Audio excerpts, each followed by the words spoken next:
We are live. Hello, everyone. Thank you for joining us.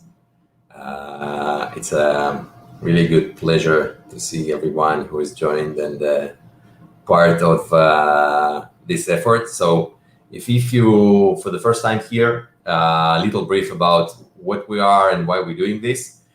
So, we're a huge community called Android Academy. The main goal of Android Academy is to give everyone opportunity to learn Android for free.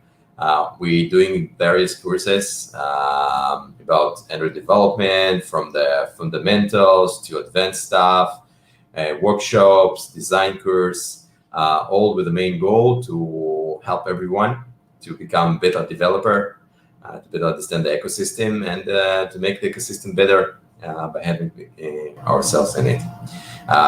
We are spread globally, and our community exists in different countries, in different cities. If you want to join us, feel free to ping, and we will send you all links to be part of it. So, what are you going to have today? We have two speakers. Both of them are leaders from Android Academy. It's Artyom and Artyom, and they're going to talk about Jetpack Compose.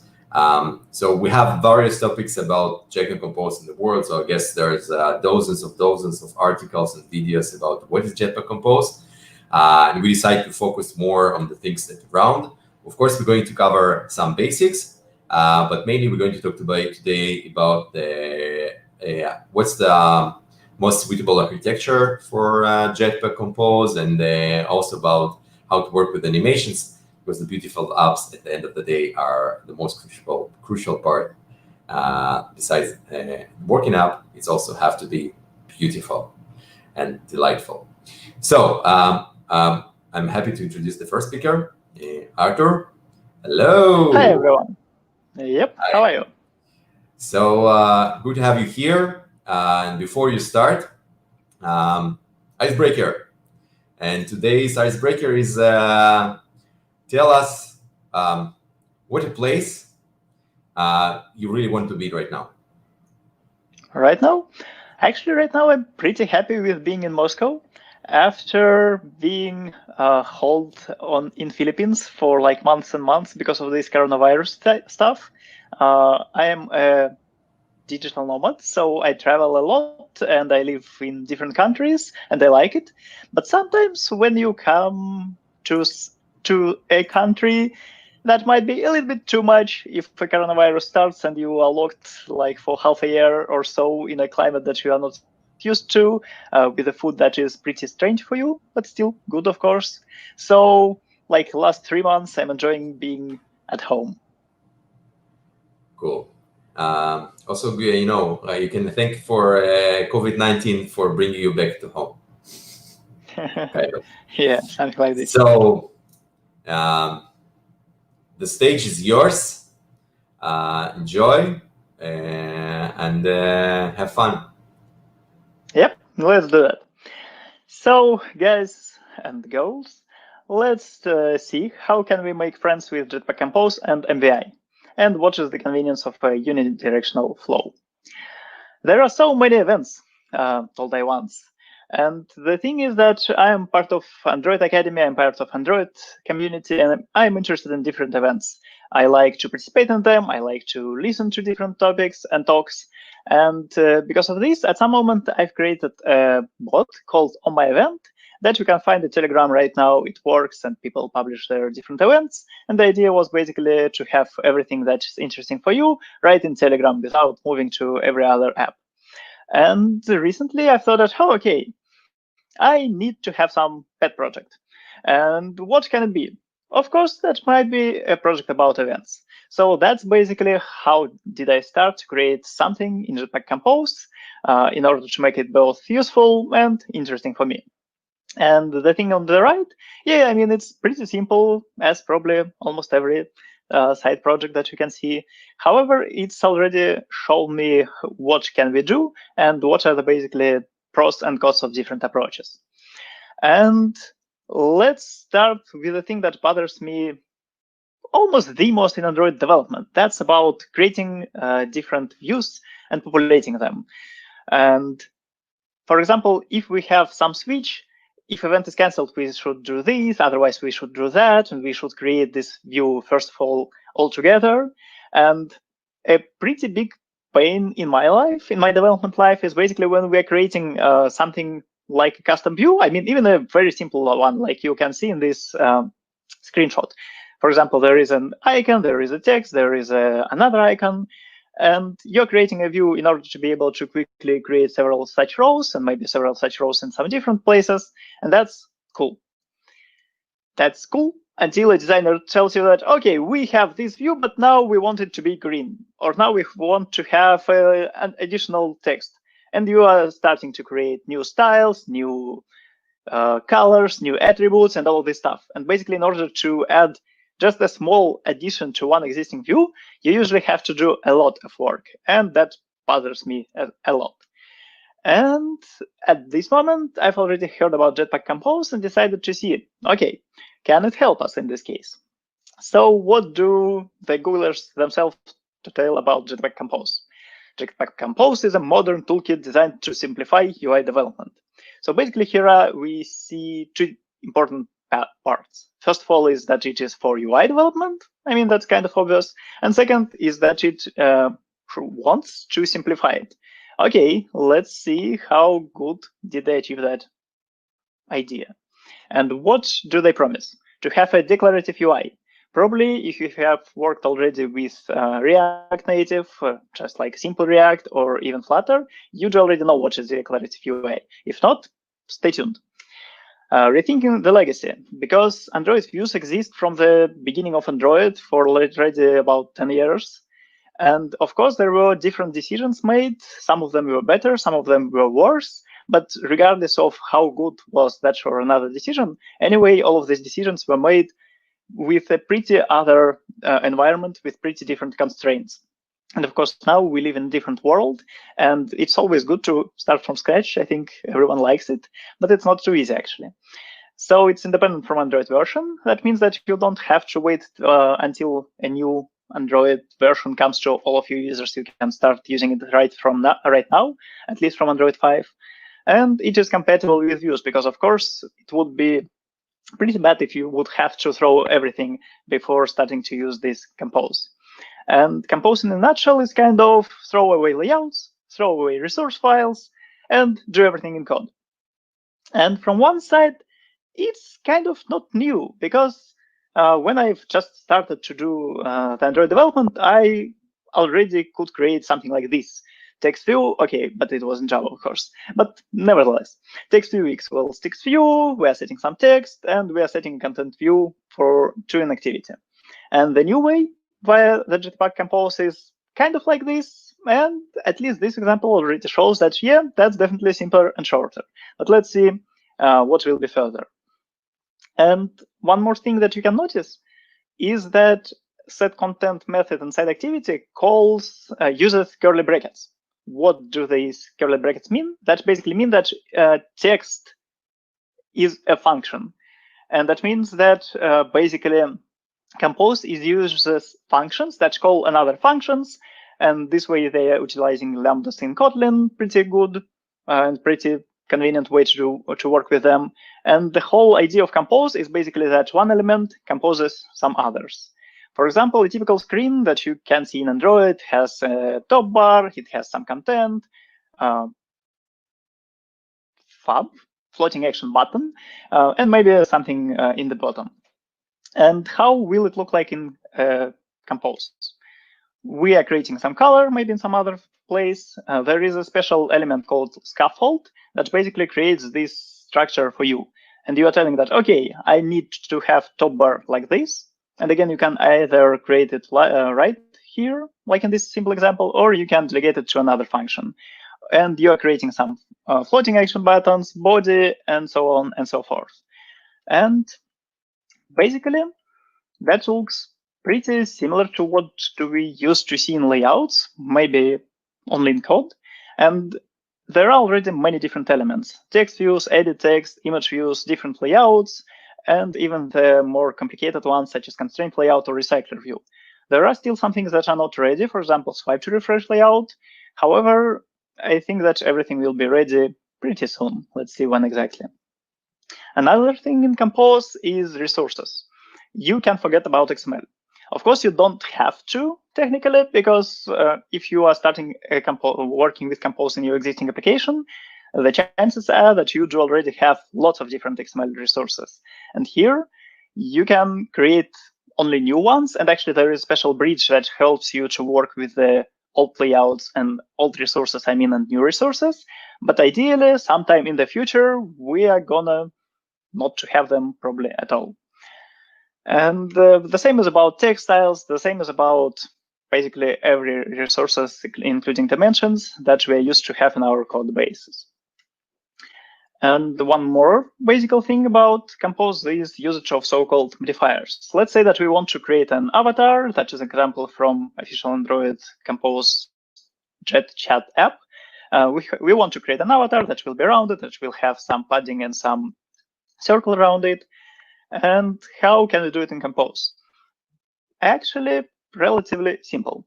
So again, we have this image as a parent, and then we are telling that, okay, we will need padding, for example, horizontal for 16 density independent pixels. We want to have a border, we want to clip it, and that's basically it. And having all these 10 lines in one place, you can achieve many different things that previously probably you used with different glides or Picasso and all of these transformations, or maybe had to work with Canvas on a low level to achieve the same result. So again, +1 for Compose and its simplicity. But let's get back to events. And this is the usual master and details page of the app. But actually, we don't always have it in this state, right? Sometimes it is loading.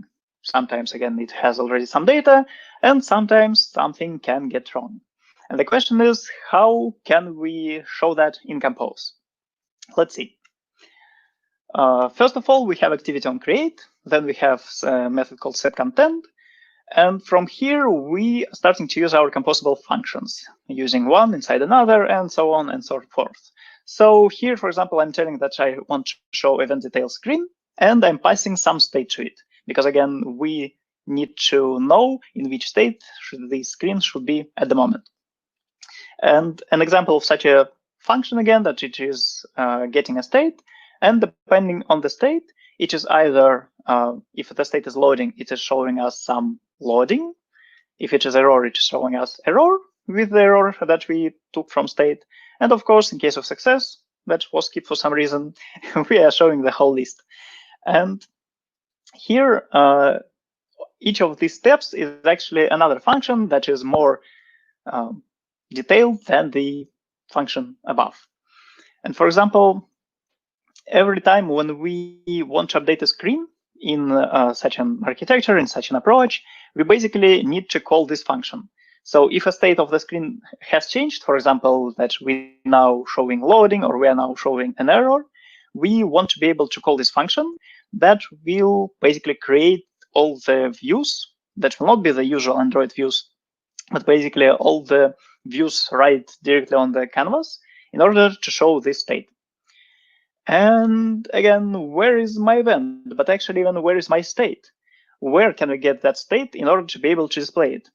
And yeah, of course, we could do this directly in activity and so on and so forth, but now it is not kind of the best practice. It's not considered to be a best practice. And let's see what options do we have.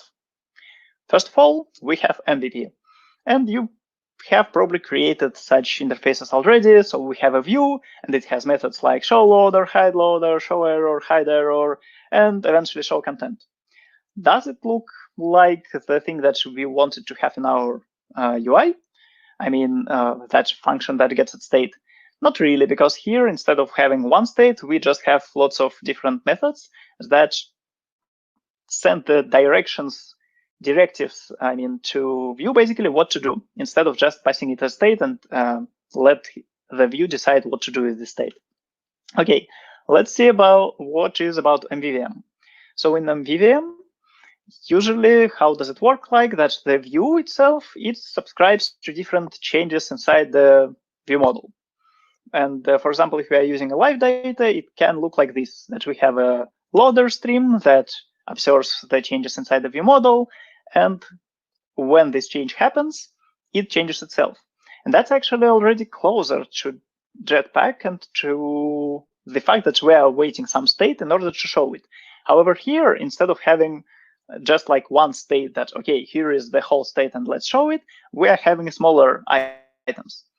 And to be honest, that's not a problem by itself, because as we'll talk about a little bit later, you could just take all these 3 streams and subscribe and use it as a mutable state and make the view work in a way that every part of this view, for example, a loader would wait for changes inside this loading inside the view state and update it correspondingly. So again, the idea is that you can subscribe to different parts of your state, and it will work.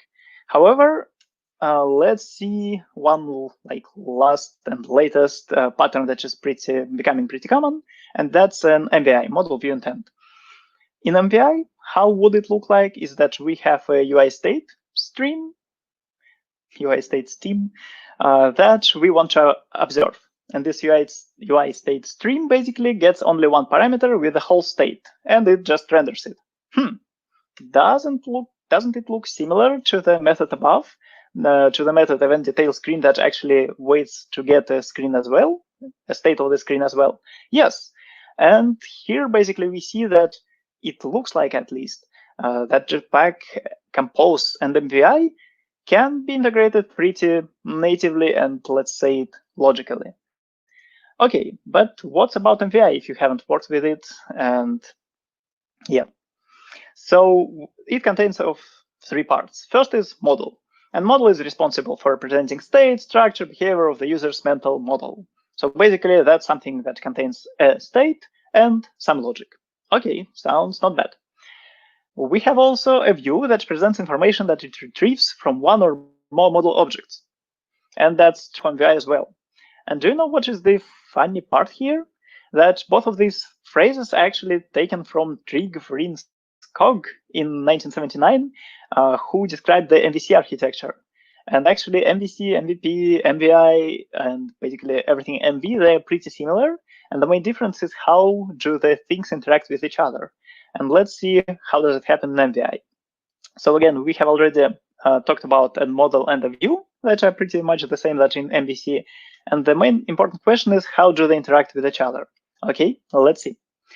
So here we have a basic diagram that has a model with some state at the top, view at the bottom, and you can see that there are 2 arrows going kind of in circle.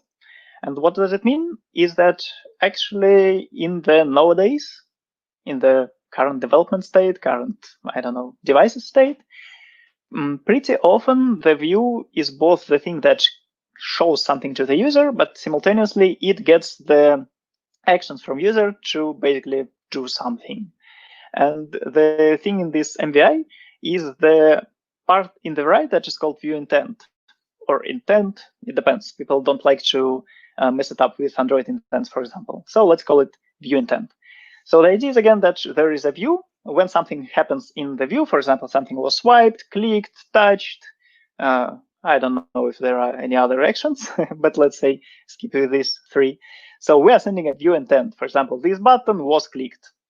And then model takes this view action, view intent, and it understands that, oh, okay, if this was clicked, then I need to go to the network. I need to, but because the network will take some time, let me update the state in a way that now I will be loading. And basically this function from state, it goes back to the view and so on. We'll show a more like detailed example a bit later.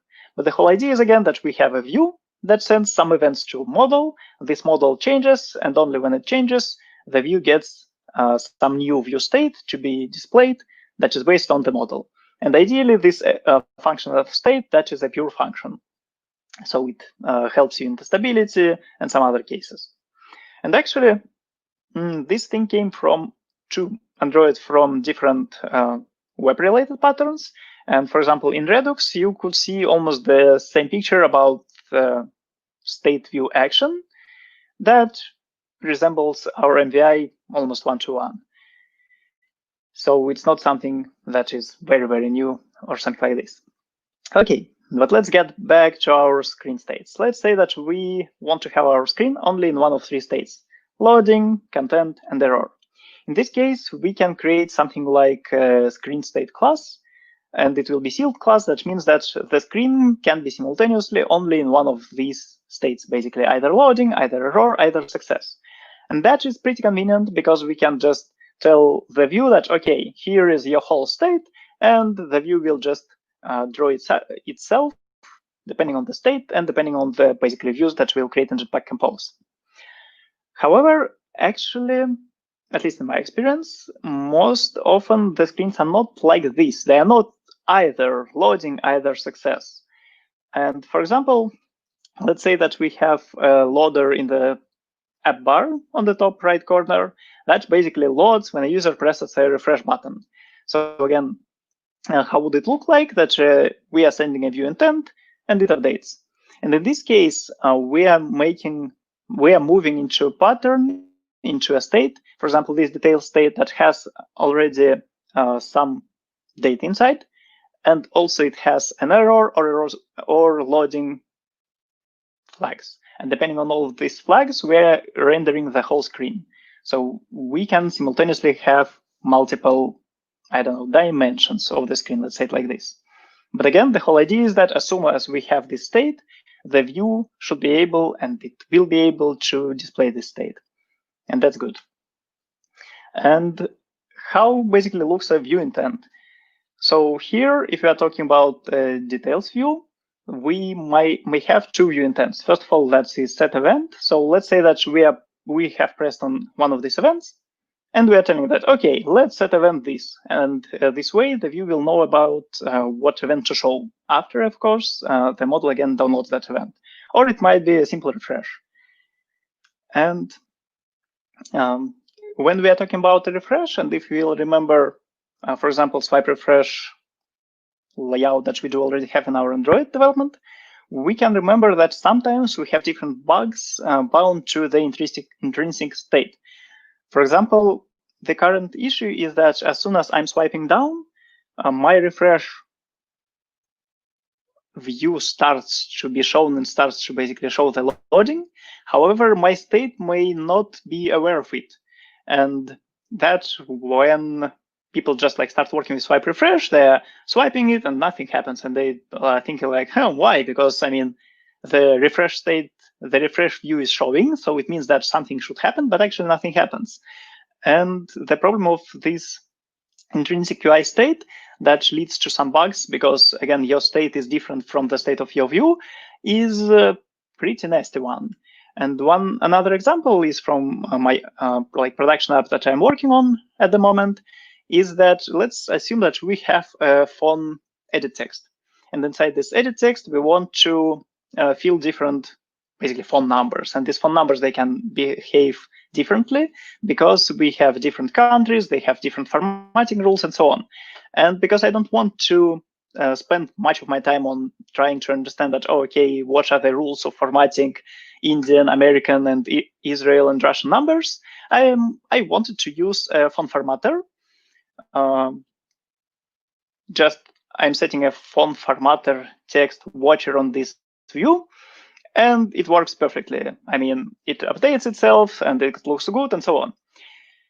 But the issue is that it again happens only on edit text level, only on the view level. And let's say that at some moment I want to make it a little bit smarter, kind of. And when user enters something, I want to validate if it's a correct number or not. And in this case, I need to pass this information from the view into my state, where in my state, I will validate the font if it is correct or it is not correct. And if for some reason, for example, I decided to have non-formatted text inside of my state, then when this state will get back to the view, and if it will be different from the state that it is already in view, then we'll have problems. And actually, we'll have an infinite loop, because one text watcher tries to update it, another text watcher reads this, state changes, state tries to update the view as well, and the first text watcher that changes the text starts to work. And basically, that's a pretty inconvenient and bad thing. That is again happening because edit text view has its own state, and our screen has like another state. And let's see how could it work in Compose. So in Compose, as we remember, again, everything is a function, everything is composed from some other elements. And for example, we are creating a font text field that will have its own state, and it will have a so-called text field widget that is basically something like an edit text. And in the basic implementation that we can use, we can tell that, okay, text field will show this particular text, like value equals state value. And when the value changes, for example, user input something, we are just updating the value itself.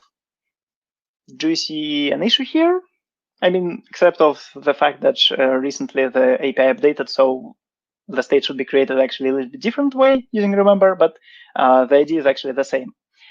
So again, the issue here is that as soon as value changes, so as soon as a user enters something, then the state itself updates. So it again means that we have a state inside the view. So technically, if we would use the same approach that on the previous screen with these watchers and so on, we would run actually into the same exact issue. And let's see how can we avoid it. And the idea here is that instead of having a state inside font text field itself, we are telling that, okay, text field, here is your text. And when something is changed inside you, so you don't first like write a letter and then call on text change. So we are updating our state somewhere in the other place. Instead of this, we are using this MVI approach when on value change, we are just sending a so-called view intent. So again, instead of changing the view state manually, that will lead to, again, double state errors and so on, we are just telling that our model that, hey, model, somebody tries to enter something, should we allow it or not? For example, maybe we don't want to allow users to press space inside of this and so on. And then the model will react basically on this input, and it will update itself, and this updated text will get back to the font text field. And there are different ways to achieve this. First of all, of course, we could do kind of the same that we were talking about initially, that we are sending the whole state to the view. And actually, the idea of Compose is that it tries to optimize the updates. And when it updates itself, it updates only the part that changed. At least they're trying to achieve it as much as possible. But actually, there is another approach called recomposing. And instead of sending a text directly, we can send some stream there, for example, live data.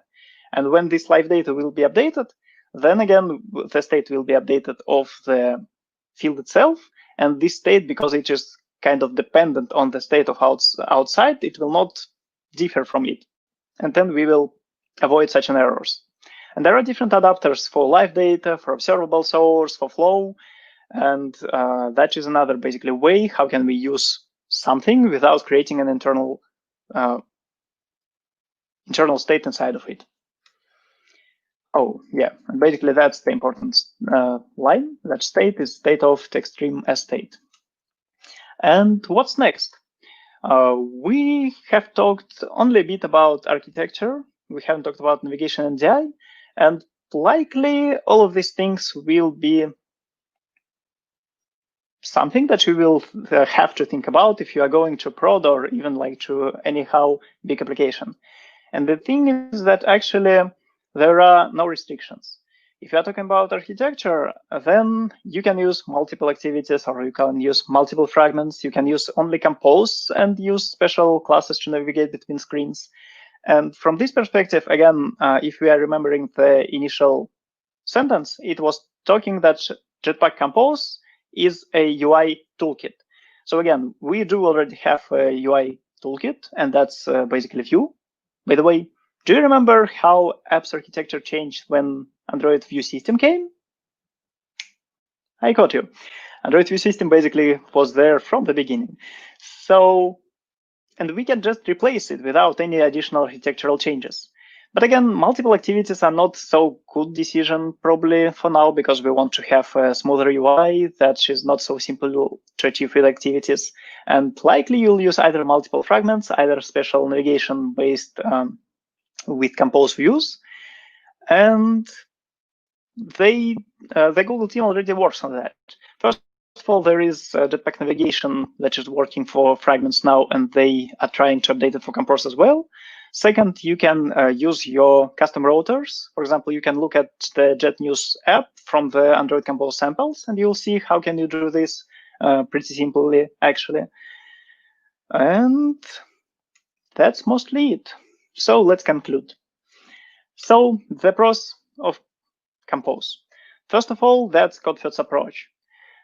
You can like it more or less, but in any case, at least the navigation Android Studio, it definitely became simpler. And also, if you remember how does the color look like, it is a RGB model. So it means that instead of having, okay, do I have this color as an int, or do I have this color as an int resource? And then using context compat to get this resource, now you can just tell something like, okay, val black equals ff, ff, ff, ff, ff. Okay, that will be white. But anyway, you can do this and it will work, and that's definitely a plus. You will have a coherent code because, again, everything is in one place, everything is in code, and you don't have, when you are working on the screen, you wouldn't have to get to first one layout, then another resource, then maybe something another layout, because everything will be in code, and that's probably a plus. You'll have a better code navigation that we have already discussed, and an important thing, in my opinion, is that you will have some independency from Android updates, and you will have simpler recycler views, because instead of having a separate adapter and all this stuff, now it is almost the same that, okay, here is a list of items, here is how to show one item, work. And you just add a branch of if and else, depending on what is the state and what are the items. But of course, there are some cons as well. First of all, learning curve. I know many devs who are okay with the way things already work. And I mean, we are creating Android apps for 10 years and they work. So that means something. There is it might be an issue, it might be not for you with readability, because if you have created these views for 5 years, for 7 years, or even 10 years, then likely you are pretty basically good with it. And now when your views are moved to the code, that might feel pretty different. And by the way, that's a good note that previously in the versions of Compose, the modifier parameters that you have seen on the previous slides, they were also as a composable functions. So it means that I have a modifier of padding, and inside I have a view, and inside I have another modifier. And basically that brought too much nesting. And if you are creating methods, and if you are dividing your views into like, okay, I don't have a 200 lines view, but instead I have a view that is composed from like 10 other smaller, and each of that 10 other smaller composed of something else as well, then the nesting is not a big issue. But then you will definitely have like lots of methods, for better or worse. The technology itself needs to mature, because of course it's like only alpha. It came to alpha just a few days back, and by the way, that's a good sign. And the team tells that they will try not to change the APIs a lot. And at the moment when we will get better, these APIs will be probably cut in stone, like almost cut in stone. So let's wait for beta, and let's wait for the moment when we can bring it to prod, when it's ready. And one other con is navigation without classes. And the thing is that now if we are creating just a file with lots of functions, for example, IAM in particular, I get used to, okay, here is my class. I know that it is there. I'm navigating to it. I mean, it's just about a hotkey in Android Studio.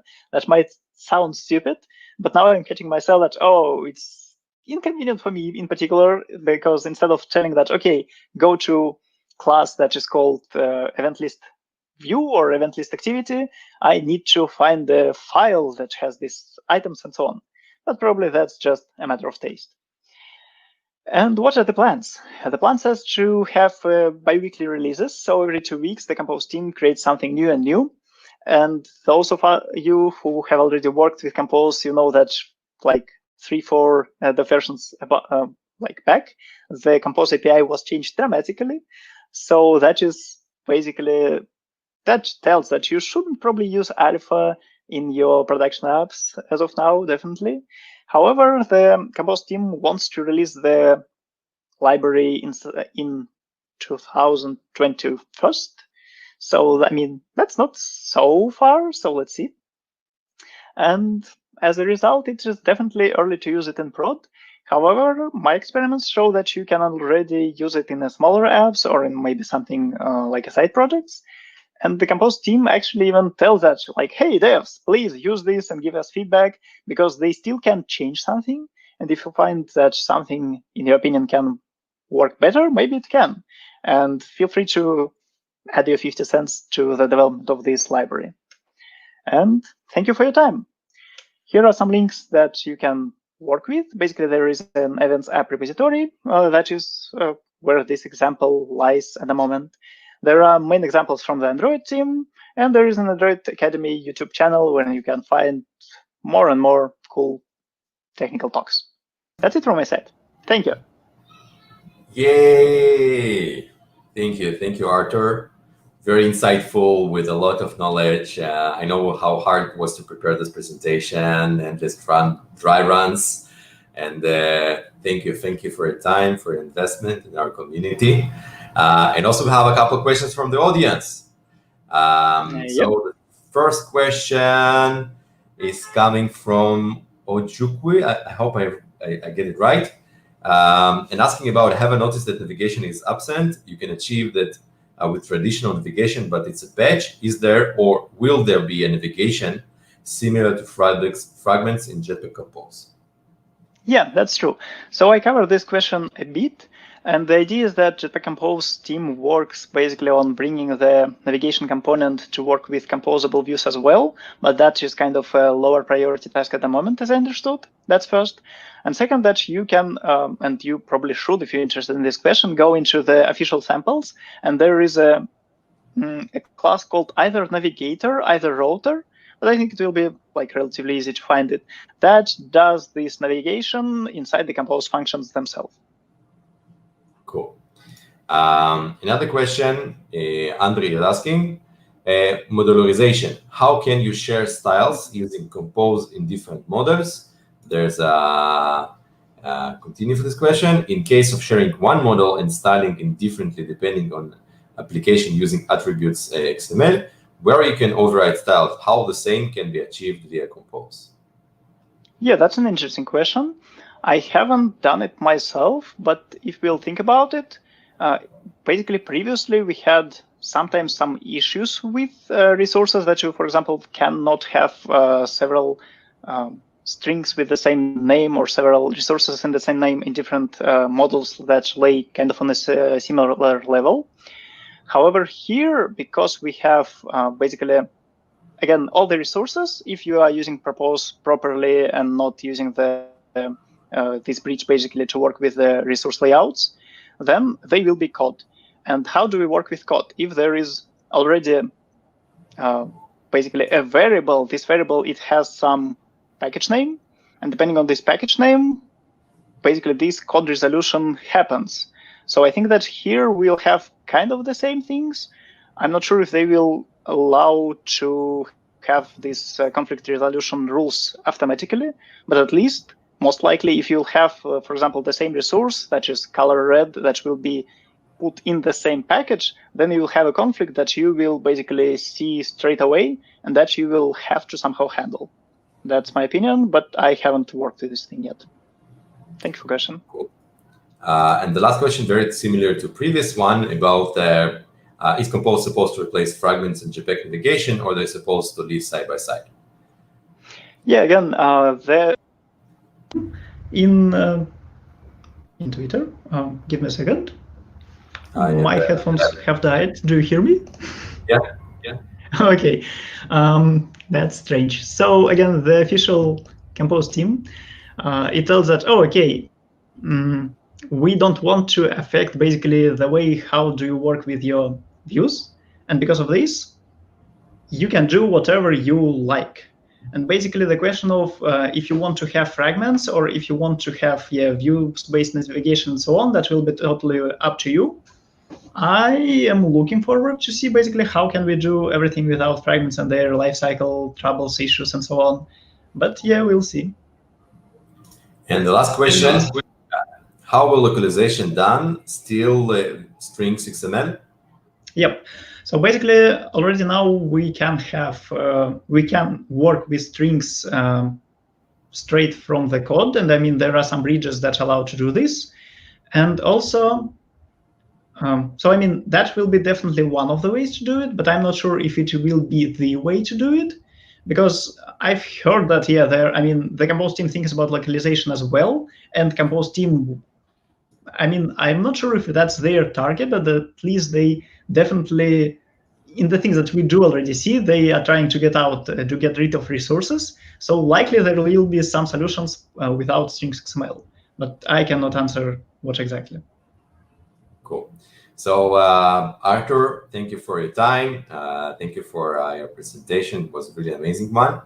I remind you, let's remove the question. I remind you that we have a feedback form. It's really important for us to get feedback from you about how we can improve our sessions, what we add. We will post the link to the form to the chat as well. Please, please, please give us your true, honest feedback about what worked and what not, and we really will be grateful for that. So, moving to the next speaker, welcome to Artyom. Thank you, everyone. See you. Hello, Yoni. Hey, hello. Before you actually start, I have an icebreaker for you. So, what a place you want to be right now? I think I want to be as a beach under the of Jetpack Compose. Well, the internet connection is really hard for you today, huh?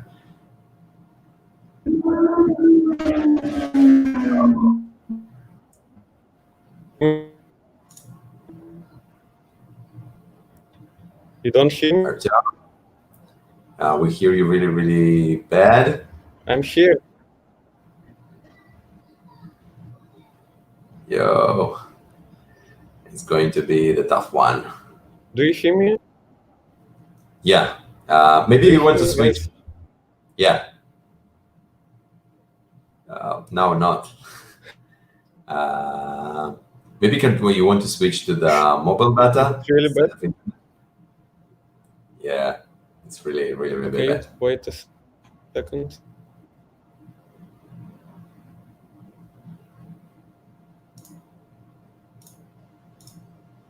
Dun, dun, dun, dun. So I will entertain you meanwhile. Hope it's going to be better.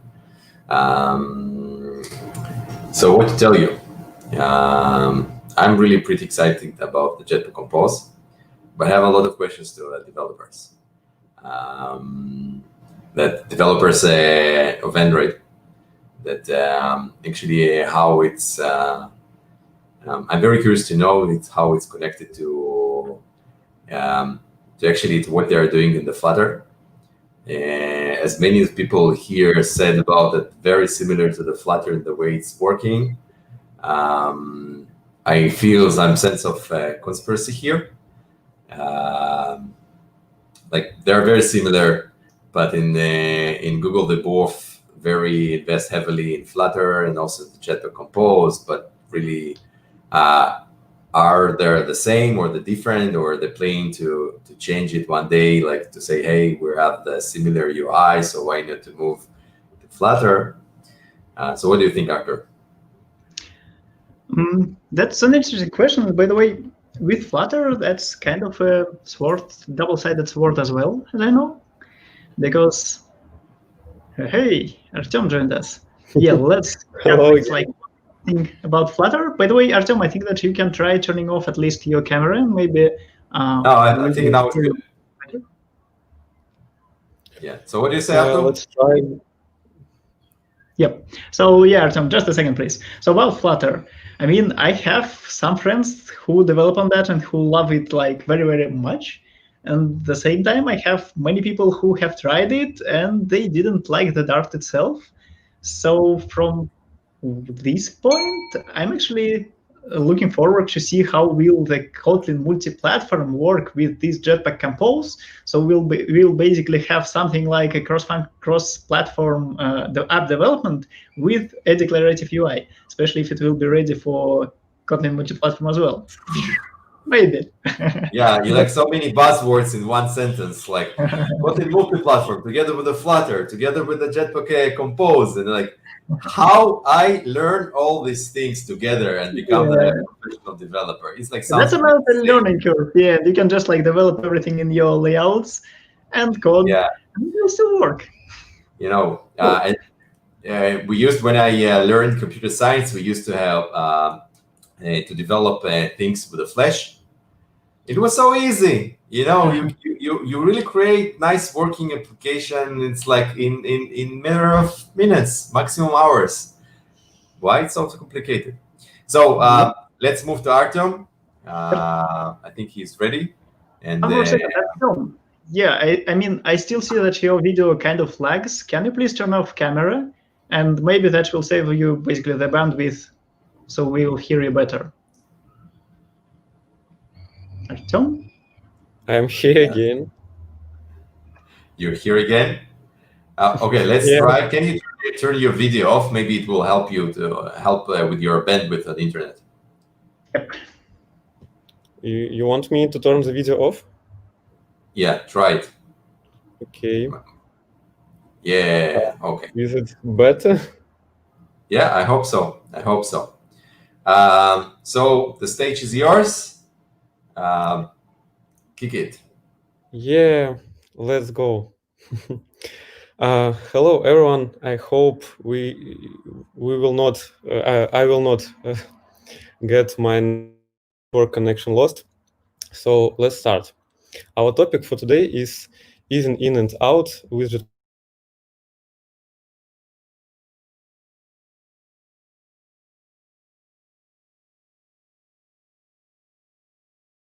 me. My name is Artyom. I'm a mobile engineer at Luna. We develop an application called Luna. It is a first app that lets you quickly disconnect from a long, stressful day, get in the right mood, and prepare emotionally for going to sleep. Each night, you get a new sleepscape, which is a guided session that combines activity-based relaxation, storytelling, and sounds. I'm also a part of Android Academy Minsk organizational team with other cool guys. And we are developing a community of Android Academy in Minsk, Belarus. Also, I'm interested in cross-platform mobile development. That's why my experience can be also applied to Jetpack Compose. So let's see.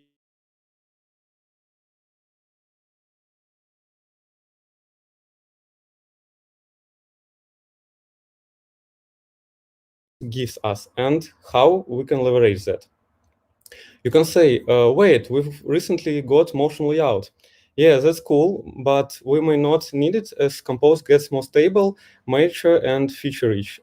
And I will try to prove this to you. However, you can use it in old-style code and in situations when you don't want or cannot use Jetpack Compose for some reasons. No worries, it works well together, but today we gathered here not to talk about this new layout. So moving to animations. Animations and all custom stuff, custom views, custom design is one of the main goals of Jetpack Compose. Why do I say so? Because recently new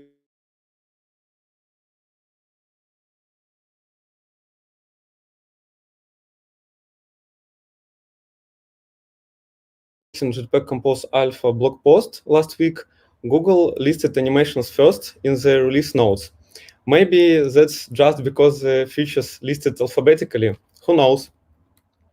The goal about animation support sounds almost the same as one of the main goals of another Google framework called Flutter.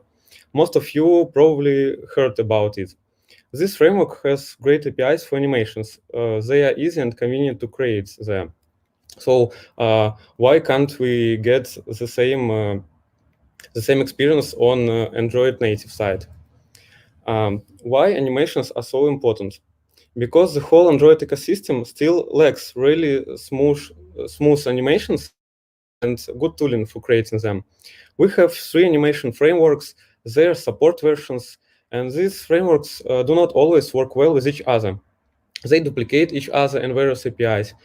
And I still haven't mentioned material design animations. It is a nightmare to create them and make them work today like they should. I should also say that the situation got much better this year, and Google is trying to make it even better.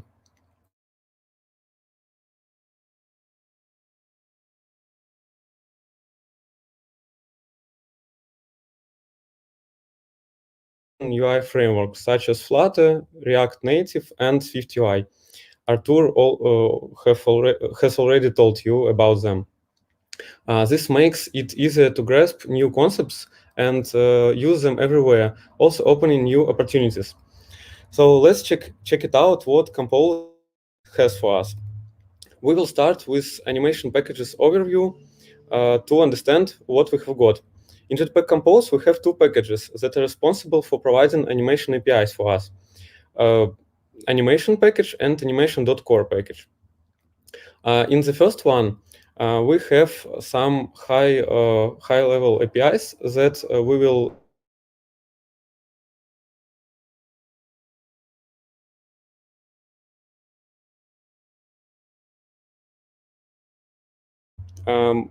on the animation.core side, we have some lower level APIs, the basic blocks, which high level APIs are built on, like transition states, animation specs, something called animation clock, and all of that stuff.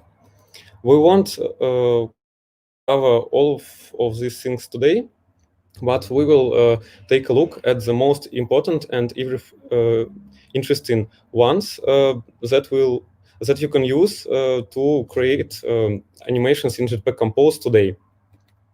Animations in Compose can be divided into 2 large groups. Those which are based on AnimatedValue, and the other group is state-based animations, also called transitions.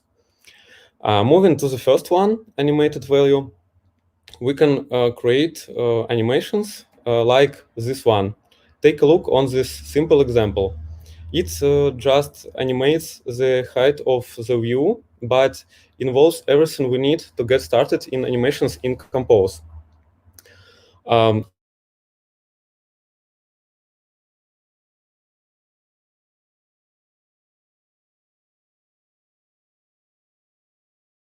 That's why it has low quality and may look a bit sluggish on live stream. But you can believe me that all examples are really smooth when viewed in Android Studio's interactive preview for Compose. And all of the examples that I will show you today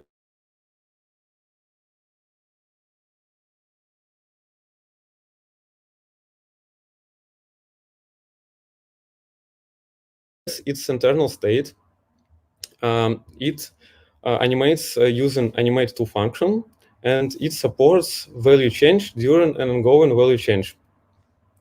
How does it look?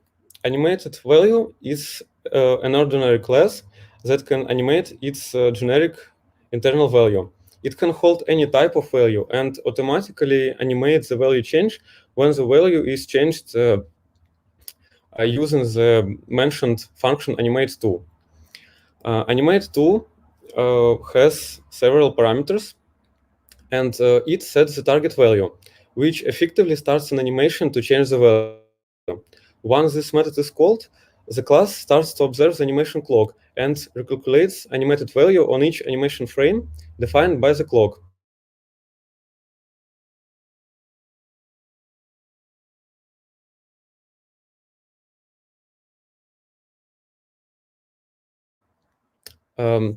As I have mentioned, animated value supports value change during an ongoing value change animation. When that happens, a new animation will transition our animated value from its current value, point of interruption, to the new target. This ensures that the value is always that the value change is always continuous.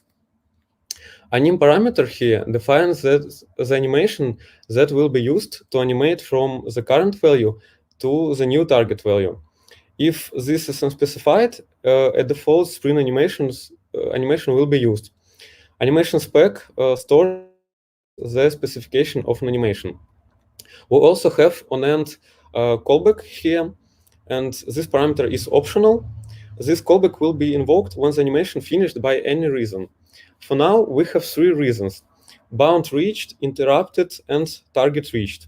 Target reached means that our animation has successfully reached target value. And it will be the most common end reason for an animation. But we cannot create an animated value instance by itself because it is an abstract class. But we have a composable function for this, which is named the same.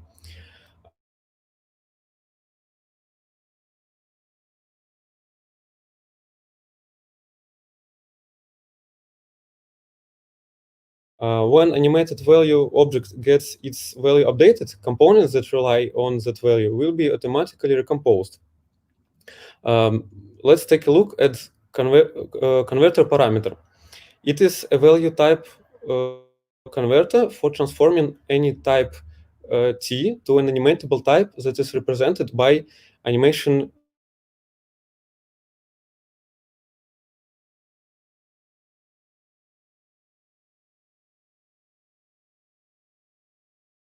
will consider itself finished. Enough code. Let's take a look at example. So here's an example for you. Let's go step by step through it. We define the state here, which will show us if the component is expanded or collapsed.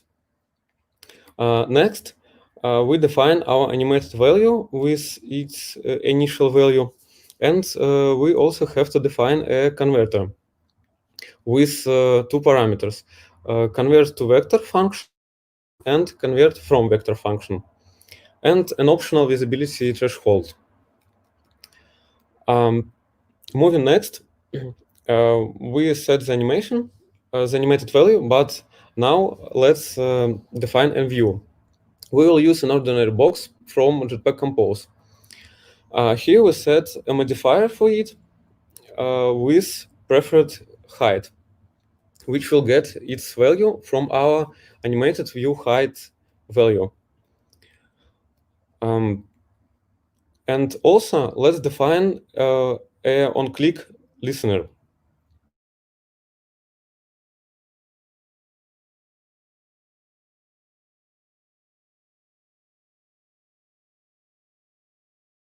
Opposite value and check if the state, if our expanded state is true, we will collapse the view, and if it's not, we will expand the view. So we get this nice animation from almost no code. Moving next, we have something called similar to animated value, and it's called animated float. Animated float inherits most of the functionality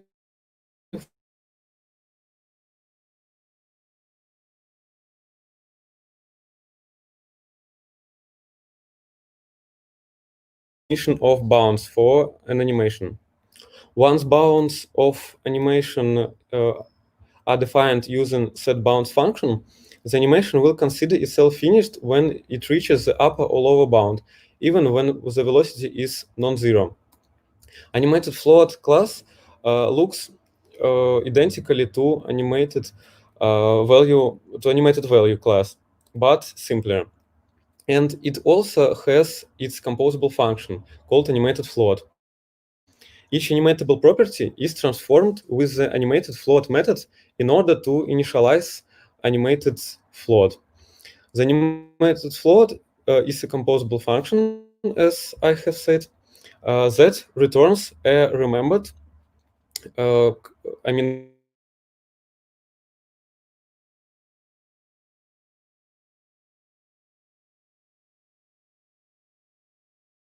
recomposition.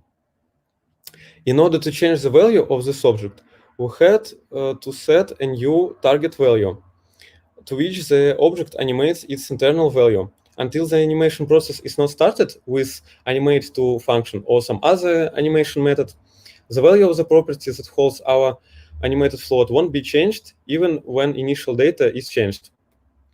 It has a few important things that we should notice and understand to find out how this animation technique is working. These are animation clock ambient, remember function, and animated float model. An ambient in Jetpack Compose is a mechanism that lets you pass some kind of dependencies through the layout tree without having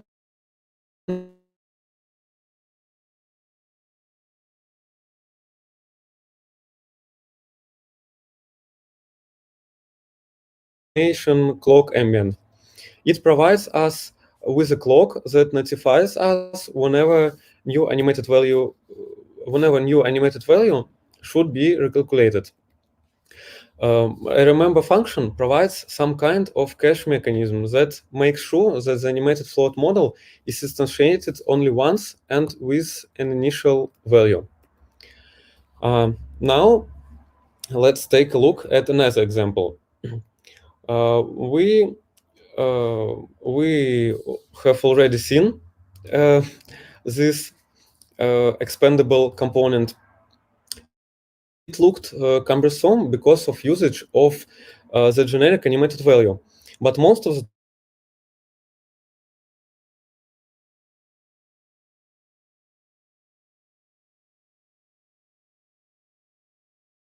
animated float. And here it is. The rest of the code remains the same. Now it is much more clear and easier to understand.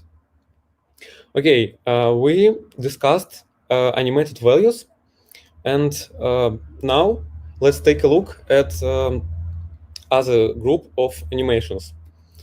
They are transitions. Transition is a state-based animation, and for creating transitions, we will use transition composable function.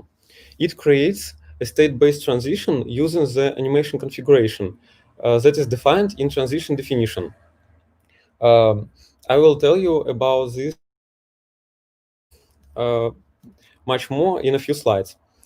Transition doesn't know about your UI. It operates on a more abstract level and animates only values.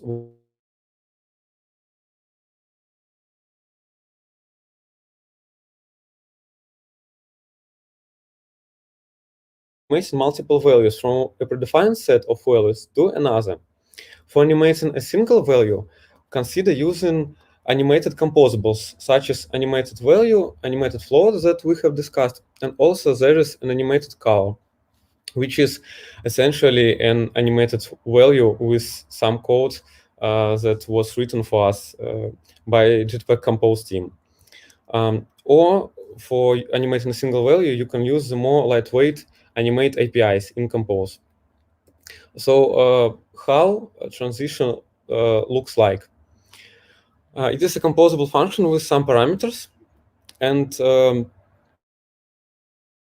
there are the main ones. Definition parameter holds animation configuration. Transition starts an animation or changes the ongoing animation when the toState parameter is changed to a different value. If the transition is not currently animating, having a new toState value will start a new animation. Otherwise, the in-flight animation will correct its course and animate toward the new two states based on the interruption handling logic.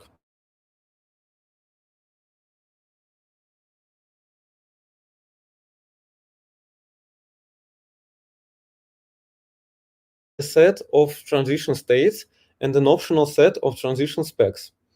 Each transition state in transition definition specifies how the UI should look in terms of values associated with properties that differentiates the UI from one conceptual state to another. Each transition state can be considered as a snapshot of the UI in the form of property values. Transition spec defines how to animate from one state to another with a specific animation for each property defined in the states. We already have some predefined transitions. Currently, the animations that are supported in a transition are twin keyframes,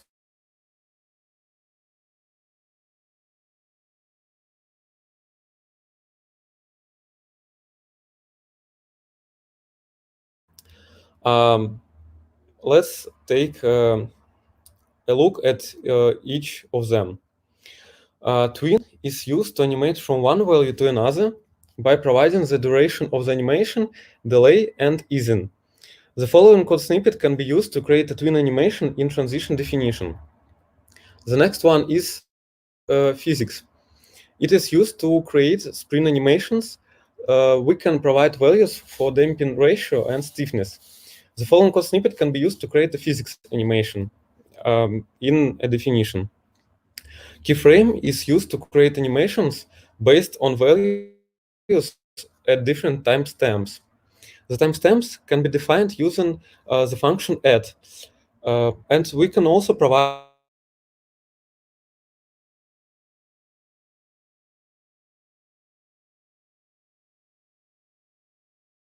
another. And the last one is, I think, cannot be called an animation itself because it just takes an animation as many times as we want. So how do we create a transition definition? Now that we have an idea about all the predefined animation builders, we can create a definition, and it basically consists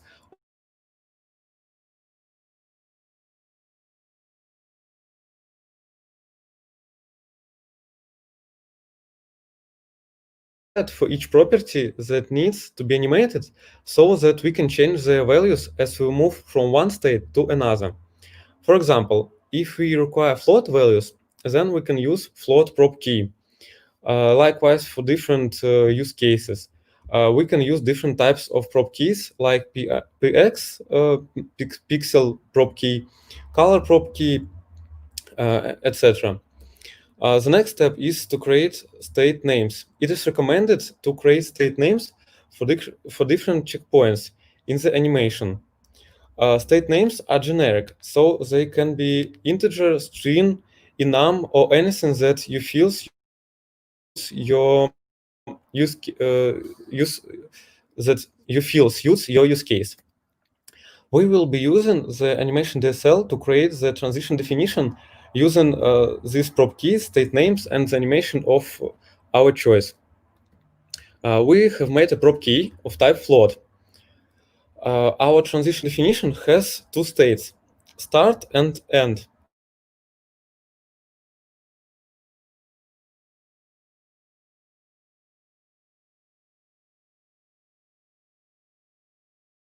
A twin animation inside, and we define the duration and easing of this twin animation. Now that we have defined our transition definition, let's pass it to the transition composable and perform the animation. Making a circle and passing the state with size state in square brackets as a parameter to the draw circle function. The value of size state will vary from 0 from 360, and this is how we're making a circle using the draw circle function. And this animation will look like this. So we have our twin animation, which is repeatable for infinite amount of time. We also have another transition, which is called Crossfade. And I don't know why, but for now, it is located separately from all other transitions in Jetpack Compose. Crossfade allows to switch between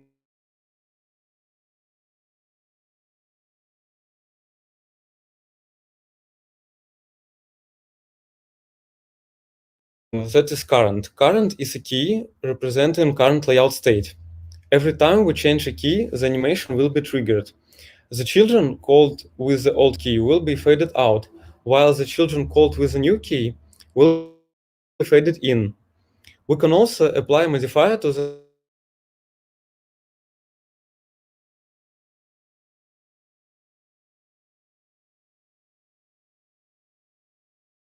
from one to another with crossfade animation by clicking on the text composable. We haven't covered some things which are highlighted at the start, like animated value model, animation clock, some transitions that are enter transitions and exit transitions that can be used when navigating from one screen to another. And animated visibility that is representing just an ordinary change of visibility.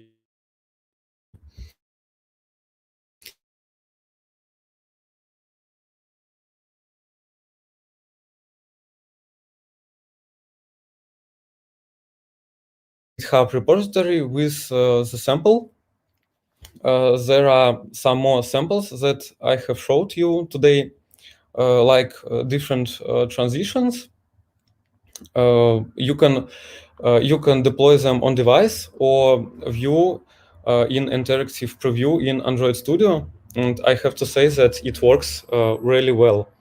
Some other links are different repositories with Compose examples. You can find there not only examples with views in Compose, but also there are already many different animations use cases. I recommend you to take a look at them. Thank you for your nice looking transitions. Yay! Thank you, Artyom, for your time. I know, folks, that we have problem with our with the connection. We will upload the new audio to our to the presentation and make this video available on our YouTube channel. So don't worry if you want to come and see the full presentation. And Artyom, thank you for trying. I know this was very hard. I'm here. I tried to enable the camera again, but it didn't work well. Yeah. So thank you a lot. Thank you for your time. And see you on our next event. Bye. Goodbye. Goodbye. Goodbye.